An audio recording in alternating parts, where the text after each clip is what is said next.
একটা এমপি যদি এলাকা না চিনে, একটা এমপি যদি এলাকার কোন রাস্তা বেশি গুরুত্বপূর্ণ, কোন রাস্তায় বেশি মানুষ চলে, কোন ব্রিজটাতে বেশি মানুষ চলে, কোন ব্রিজটাতে গাড়ি ঘোড়া বেশি চলে, এই বিষয়গুলা, কোন মসজিদটা বেশি অবহেলিত, কোন মসজিদটাতে বেশি মানুষ নামাজ পড়ে, এগুলি যদি খবর না রাখে সেই এমপির পক্ষে বা সেই দলের পক্ষে কাজ করা সম্ভব না।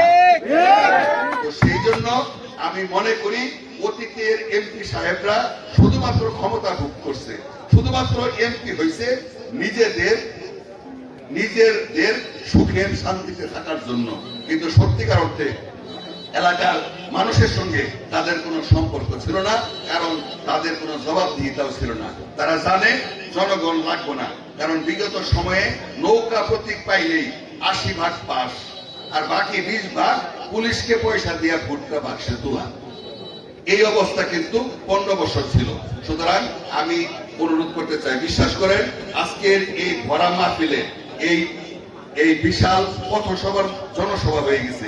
এখানে আমি কথা দিতেছি, আল্লাহ যদি এমপি বানায় আমাকে, যদি বিএনপি ক্ষমতায় যায়, এই কাকিলাকড়া ইউনিয়ন, এই সাবেক 3 নম্বর ওয়ার্ডের যে দলই করেন না কেন, একটা মানুষের কোন সমস্যা, মিথ্যা মামলা, পুলিশের হয়রানি, গায়েবী মামলা, চাঁদাবাজি, এই বিষয়গুলা সর্বোচ্চ আমি এবং আমার দল আমরা গুরুত্ব সহকারে দেখব। শুনেন, আপনাদের পলায় থাকতে হবে না, পালায় থাকতে হবে না কোনদিন। আপনারা আমারে ভোট দেন বা না দেন, আপনারা আমারে সমর্থন করেন বা না করেন, আমার পক্ষে থাকেন বা না থাকেন, আমি এমপি ছিলাম, আমি অতীতেও যেমন কে আমারে ভোট দিছে, কে আমারে দেয় নাই, কে কোন দল করে এই খোঁজ যেহেতু আমি নেই নাই, আগামীতেও আমি ইনশাল্লাহ কথা দিতেছি যে আপনাদের সকলের এমপি হয়ে, আল্লাহ যদি হওয়ার সুযোগ দেয়, আপনাদের সকলের এমপি হইয়া, সকলের সেবক হইয়া, সকলের জনপ্রতিনিধি হইয়া কাকিলাকড়া ইউনিয়নকে আমি গুরুত্ব সহকারে ইনশাল্লাহ আমি দেখব। এখানকার পরিষদ, ইউনিয়ন পরিষদ, আমার কাছে মনে হয় বিএনপির কোন নেতা কর্মীর সালিশ দরবারে যাওয়ার প্রয়োজন নাই। বিএনপির কোন নেতা কর্মীর কোন বিচার সালিশি করার দরকার আছে বলে আমি মনে করি না। এখানে ইউনিয়ন পরিষদ আছে, তারাই আমার মনে হয় জনগণের সুখ দুঃখ, জনগণের সমস্যাগুলি নির্বাচন হওয়ার আগ পর্যন্ত দেখবে।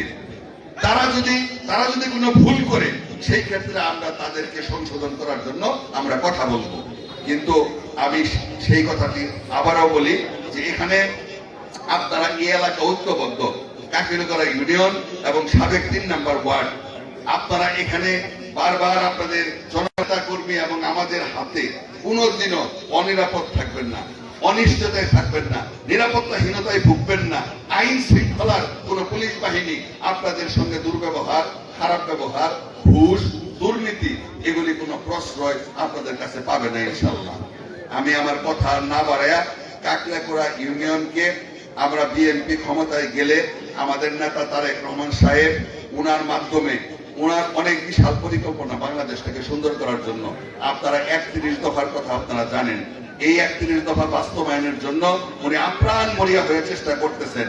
আমি বিশ্বাস করি যে আপনারা যদি ইনশাল্লাহ বিএনপি ক্ষমতায় আসে, অবশ্যই কাকিলাকড়া ইউনিয়নের রাস্তাঘাট থেকে শুরু করে মসজিদ, মাদ্রাসা, মক্তব, আমরা নির্বাচনের আগে একটা তালিকা করব।